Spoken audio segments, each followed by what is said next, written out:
the TRX Rollout.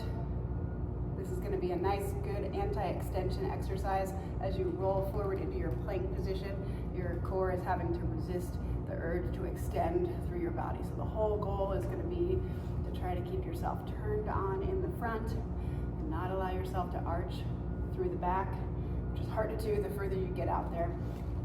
You're going to start tall kneeling, pads nice for comfort.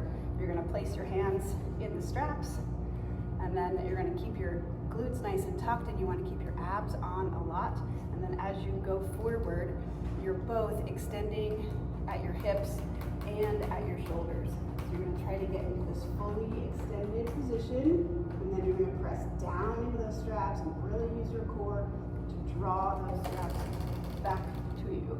Back to the start position, and slowly extending out. The goal being getting your arms pretty close to being in line with your ears.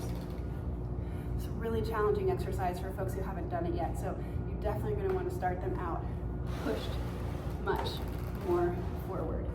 So they may feel like they're pretty upright while they do this, but test it out this way first to make sure they're even capable of it. So it's just going to be a much higher position. And you can go even much more forward than that if you need to for somebody. And then similarly, you can move them way back if you need to make it harder. So here we are behind the attachment point. There we were in front of it, or the attachment point was over our body and the straps were forward.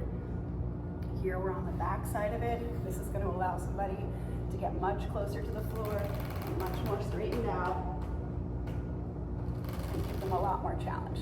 Lots of things you want to look for form-wise here. Definitely their back is what you want to pay the most attention to. So some people will start out already with an arch in their back, and as they go forward, they're looking more like this. So you definitely have to reverse that and get them in that tucked under position first. A lot of times they will let their hips go forward but not extend at their arms, or sometimes the opposite. Their arms go forward but their hips don't extend.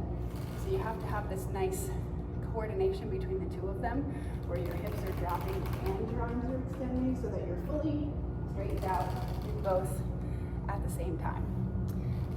Gotta watch for shoulder pain here. If somebody can't get their arm overhead, obviously you won't allow them to get that far here.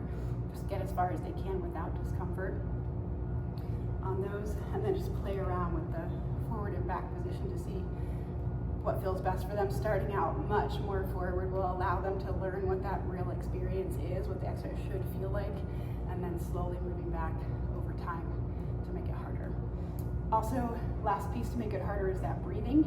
So when you're fully extended out there, you want to complete your exhale and get all your air out before you come back to your start point. So you take a breath in, and then as you go, you extend, and then you get all of your air out before you bring it back. So hanging out back there for another second or two can increase the challenge in that exercise without changing them to a different variation.